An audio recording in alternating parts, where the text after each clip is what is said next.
Hello friends, welcome to our channel all time real fact న్యూస్కి స్వాగతం. నేటి నుంచి పెన్షన్ల ఇంటింటి సర్వే అధికారులు మీ ఇంటికి వద్దకు వస్తున్నారు. ఈ పత్రాలు దగ్గర పెట్టుకోండి. వీటికి సంబంధించిన పూర్తి సమాచారం మీకు వీడియోలో అందించడం అయితే జరుగుతుంది. వీడియో నచ్చినట్లయితే ప్రతి ఒక్కరు లైక్ కొట్టండి, కామెంట్ చేయండి, అందరూ కూడా షేర్ చేయడానికి ప్రయత్నించండి. తెలంగాణ రాష్ట్రానికి సంబంధించి పెన్షన్ల కోసం వెయిట్ చేస్తున్న పెన్షనర్లకు రాష్ట్ర ప్రభుత్వం అయితే గుడ్ న్యూస్ అయితే చెప్పడం జరిగింది. ఇటు తెలంగాణ, ఆంధ్రప్రదేశ్ రెండు పెన్షన్లకు సంబంధించిన పూర్తి వివరాలు మీకు వీడియోలో సవివరంగా అందించడం అయితే జరుగుతుంది. వీడియో ఇక్కడ స్కిప్ చేయకుండా చివరకు చూడండి. తెలంగాణ రాష్ట్రంలో పెన్షన్ల కోసం చూస్తున్న వారి సంఖ్య దాదాపు పెరిగిపోతుంది. తెలంగాణ రాష్ట్ర ప్రభుత్వం అయితే కొత్తగా పెన్షన్ల కోసం ఎవరైతే ఏజ్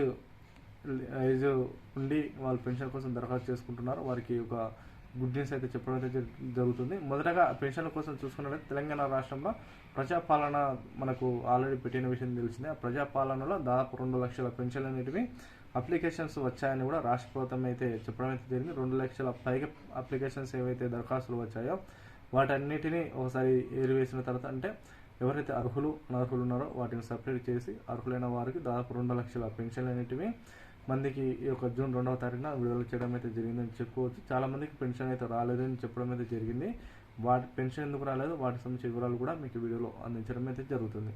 ముందుగా తెలంగాణ రాష్ట్రంలో చూసుకున్నట్లయితే కొత్తగా పెన్షన్ల కోసం దరఖాస్తు చేసుకున్న వారు 50-55 సంవత్సరాల ఉన్న వారి కోసం తెలంగాణలో ఇంటింటి సర్వే అనేది పెట్టడం అయితే జరిగింది. ఇంటింటి సర్వేలో భాగంగా చాలామంది జనాభా లెక్కలు అనే అపోహలు ఉండడం అయితే జరిగింది. ఆ జనాభా లెక్కలతో పాటుగా కొత్తగా అధికారులు అయితే ఇంటింటికి వద్దకు వెళ్ళి ఎవరైతే పెన్షన్ సంబంధించి వారు ఏజ్ కలిగి ఉండి వారు పెన్షన్ కోసం దరఖాస్తు చేసుకోలేదో వారి ఇంటి వద్దకే రాష్ట్ర ప్రభుత్వానికి సంబంధించిన అధికారులు ఇంటి వద్దకే రావడం అయితే జరిగింది. వీటిలో భాగంగానే ఇటు పెన్షన్లకు సంబంధించి 2016 రూపాయలు వృద్ధులకు, 3016 రూపాయలు వికలాంగులకు ఇస్తున్న విషయం రాష్ట్ర ప్రభుత్వం అయితే వీటిని భారీ సంఖ్యలో పెరిగే అవకాశాలు అయితే కనిపిస్తున్నాయి. కొందరు 3016 రూపాయలు, మరి 6016 రూపాయలు పెన్షన్ అనేది ఇస్తున్న విషయం అందరికీ తెలిసిందని చెప్పుకోవచ్చు. ఈ యొక్క పెన్షన్ అనేవి గత కాలంలో చూసుకున్నట్లయితే మనకు బీఆర్ఎస్ హయాంలో ఇచ్చిన విషయం అందరికీ తెలిసిందే. ఇప్పుడు తెలంగాణ కాంగ్రెస్ ప్రభుత్వం అయితే వీటిని భారీ సంఖ్యలో పెరిగే అవకాశాలు ఎక్కువ సంఖ్యలో ఉన్నాయని కూడా చెప్పుకోవచ్చు. ముఖ్యంగా వీటికి సంబంధించిన కొత్త పెన్షన్ల కోసం ఆల్రెడీ పెన్షన్ల కోసం మనకు సంబంధించిన ఎవరైతే హైదరాబాద్ ప్రాంతానికి సంబంధించి సిటీ సంబంధించి ఎవరైతే ఉన్నారో మీ దగ్గర ఉన్న జిహెచ్ఎంసీ పరిధిలో ఉన్న వాళ్ళు, జిహెచ్ఎంసీ ఆల్రెడీ మనకు ఆఫీస్ ఉంటుంది, అందులో మీకు సంబంధించిన లెటర్ అయితే రాయడం అయితే ఉంటుంది. కొందరు మనం చేతి రాత ద్వారా లెటర్ అయితే తీసుకోవడం అయితే జరుగుతుంది. మనకు సంబంధించి ఏజ్ ఎంత ఉంది, వారు వితంతువుల లేకుంటే వికలాంగుల లేకుంటే వృద్ధాప్య పెన్షన్ల వీరి కోసం అందరి కోసం దరఖాస్తులు అయితే తీసుకోవడం అయితే జరుగుతుంది. హార్డ్ కాపీ అంటే ఫిజికల్ కాపీ ద్వారా, అంటే పేపర్స్ ద్వారా అయితే ఆన్లైన్లో కాకుండా పేపర్స్ ద్వారానైతే వారి యొక్క అప్లికేషన్ ప్రాసెస్ అనేది తీసుకోవడం అయితే జరుగుతుందని చెప్పుకోవచ్చు. ఎవరైతే జిహెచ్ఎంసీకి వెళ్ళలేని పరిస్థితుల్లో, అదేవిధంగా మండల ఆఫీస్కి వెళ్ళలేని పరిస్థితులు ఉన్న వారికి అధికారులే నేరుగా వారి ఇంటి వద్దకు వచ్చి పెన్షన్ల కోసం వారికి సంబంధించిన వివరాలు అన్నీ కూడా సేకరించడం అయితే జరుగుతుంది.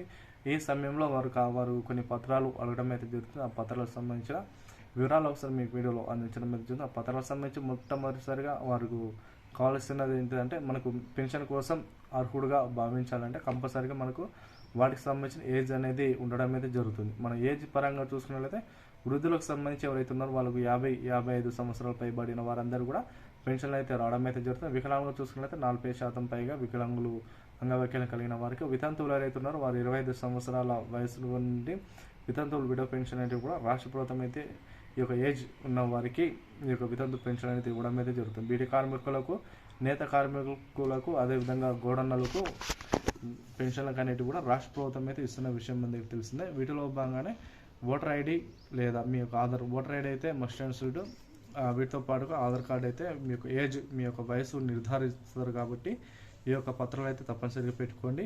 అదేవిధంగా ఆ యొక్క వ్యక్తి యొక్క ఫోటో, ఎవరైతే పెన్షన్ తీసుకోవాలనుకుంటున్నారో ఆ వ్యక్తి యొక్క పాస్పోర్ట్ సైజ్ ఫోటో ఉండాలి. వీటితో పాటుగా దీనికి సంబంధించిన రేషన్ కార్డు, తెల్ల రేషన్ కార్డు ఏదైతే ఉందో white ration card, food security card కాకుండా కుటుంబంలో ఎంతమంది అయితే ఉన్నారో అంతమంది దిగిన రేషన్ కార్డు ఉందో ఆ రేషన్ కార్డు, వీటితో పాటుగా చూసుకున్నట్లయితే మనకు సంబంధించిన బ్యాంక్ అకౌంట్, మీరు బ్యాంక్ అకౌంట్ సంబంధించిన డబ్బులు ఎక్కడైతే జమ చేయాలనుకుంటున్నారో అది పోస్ట్ ఆఫీస్ అయినా లేదంటే బ్యాంక్ అకౌంట్ అయినా, రెండింటిలో ఏదైతే కావాలో దానికి సంబంధించిన ఒక జిరాక్స్ అయితే కంపల్సరీగా తీసుకోవాల్సి ఉంటుంది. వీటితో పాటుగా ఆధార్ జిరాక్స్, ఓన్లీ జిరాక్స్ మాత్రమే ఆ యొక్క అప్లికేషన్ ప్రాసెస్లో తీసుకోవడం అయితే జరుగుతుంది. కాబట్టి ఎవరికి ఒరిజినల్స్ కానీ, ఎవరికి ఓటీపీలు కానీ ఎవరికైతే చెప్పకూడదు. దీన్ని అయితే ప్రజలందరూ కూడా గుర్తుపెట్టుకోవాలని కూడా వీడియో ద్వారా మీకు వివరాలు అందించడం అయితే జరుగుతుంది. ముఖ్యంగా ఈ పత్రాలు దగ్గర పెట్టుకున్న తర్వాత వారైతే అప్లికేషన్ అయితే తీసుకోవడం అయితే జరుగుతుంది. మరి కొత్త పెన్షన్ సంబంధించి కూడా ప్రభుత్వం అయితే మరి ఎప్పుడు రిలీజ్ చేస్తామని కూడా ఇంకా ఎటువంటి అప్డేట్ అయితే ఇవ్వడం అయితే లేదు. ఎందుకంటే పాత పెన్షన్ల కోసం దరఖాస్తు చేసుకున్న వారికి 2 లక్షల పెన్షన్ ఈ జూన్ నుండి ప్రారంభం కాబోతున్నాయి. ఇప్పుడు ఎవరైతే దరఖాస్తు చేసుకోవాలనుకుంటున్నారో వారికి జూలైలో వచ్చే అవకాశాలు ఎక్కువ సంఖ్యలో ఉన్నట్టు కూడా చెప్పుకోవచ్చు. ఎందుకంటే జూలై నుండి చూసుకున్నట్లయితే కొత్తగా పెన్షన్ అనేటివి ఆ రోజు నుంచి వచ్చే అవకాశాలు అయితే కనిపిస్తున్నాయి. తెలంగాణ రాష్ట్రంలో కూడా రోజుకి కొత్త పథకాలతో తెలంగాణ రాష్ట్ర ప్రభుత్వం అయితే దూసుకుపోతుంది.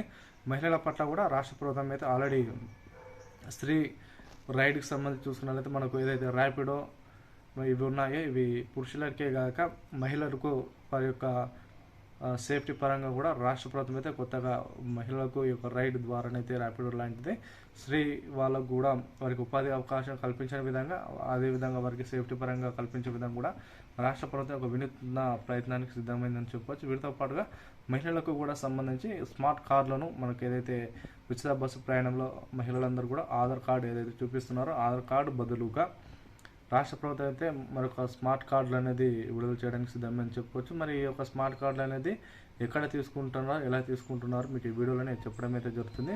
కంపల్సరీగా మన దగ్గర ఉన్న మీ సేవ కేంద్రం ఏదైతుందో మీ సేవ కేంద్రం వెళ్ళినట్లయితే అక్కడ స్మార్ట్ కార్డులు అనేది ఇవ్వడం అయితే జరుగుతుంది. ఎందుకంటే రేపు నుండి ఆధార్ కాకుండా ఈ యొక్క స్మార్ట్ కార్డు చూపిస్తే మీకు ఉచిత బస్సు ప్రయాణం అనేది చేయడానికి వీలు కల్పిస్తుంది. కాబట్టి ఇవి కూడా దాదాపు ఉచితంగానైతే స్మార్ట్ కార్డు అయితే ఇవ్వడం అయితే లేదు. దానికి కూడా ఒక 50 రూపాయలుగా ఫీజు అయితే చెల్లించాల్సిందిగా రాష్ట్ర ప్రభుత్వం అయితే చెప్పడం జరిగింది. దీన్ని బట్టి చాలామంది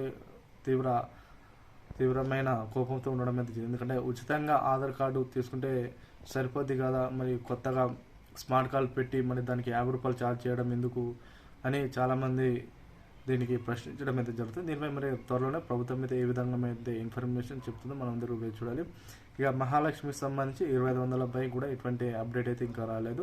జూన్ 2వ తారీఖున వస్తుందని వేచి చూసినా కానీ మహిళలకు సంబంధించి 2500 రూపాయలు 18 సంవత్సరాల పైబడిన వారందరికీ ఇవ్వాలని కూడా రాష్ట్ర ప్రభుత్వం అయితే నిర్ణయం తీసుకుంది. మరి దీనిపై రాష్ట్ర ప్రభుత్వం అయితే ఎటువంటి అప్డేట్ అయితే లేదు. ఒకవేళ అప్డేట్ వస్తే దానికి సంబంధించిన వివరాలు, దానికి సంబంధించిన డాక్యుమెంట్స్, అప్లికేషన్ విధానం, అదేవిధంగా ఎక్కడ దరఖాస్తు చేసుకోవాలి, ఎవరికి వస్తుంది, ఏ వయసు వారికి వస్తున్నాయి, ఇవన్నీ కూడా మీకు పూర్తి వివరాలు అప్డేట్ వచ్చిన వెంబడే మీకు సమయానుసారంగా అందించడం అయితే జరుగుతుంది. వీడియో నచ్చినట్లయితే లైక్ చేయండి ఫ్రెండ్స్, అందరూ కూడా షేర్ చేయడానికి ప్రయత్నించండి. పెన్షన్ల కోసం అధికారులు మీ ఇంటి వద్దకు వస్తే కంపల్సరీగా ration card, Aadhaar card, voter ID card, passport size photo ఇవన్నీ కూడా మీ దగ్గర ఉంచుకోవాలని కూడా మీకు వివరాలలో చెప్పడం అయితే జరుగుతుంది. వీటితో పాటుగా మీకు కుటుంబంలో వృద్ధాప్య పెన్షన్ తీసుకున్న వారు ఎవరైతే చనిపోయి ఉన్నట్లయితే వారికి పెన్షన్ వస్తుండి ఇంకా చనిపోయినా కూడా పెన్షన్ వస్తున్నట్లయితే కంపల్సరీగా మీరు నిజాయితీగా మీ దగ్గర ఉన్న అధికారి వద్దకు వెళ్ళి మా కుటుంబంలో ఫలానా వ్యక్తి మరణించడం అయితే జరిగింది, ఆ యొక్క వ్యక్తి పెన్షన్ అనేటివి నాకు బదిలీ చేయాలి అని మీ దగ్గర ఉన్న అధికారులు అయితే సంప్రదించాలని కోరుతున్నాం. ఎందుకంటే దీనికి సంబంధించి కూడా చాలామంది అర్హులకు కూడా ఈ యొక్క పెన్షన్ అనేటివి రావడం అయితే జరుగుతుంది. కాబట్టి మీకు సంబంధించిన అధికారుల దగ్గర వెళ్ళినట్లయితే ఈ యొక్క ఇన్ఫర్మేషన్ అయితే అందరూ కూడా షేర్ చేయండి, లైక్ కొట్టండి, కామెంట్ చేయండి. వీలైన త్వరగా అందరూ కూడా షేర్ చేయడానికి ప్రయత్నించండి. Thank you to all.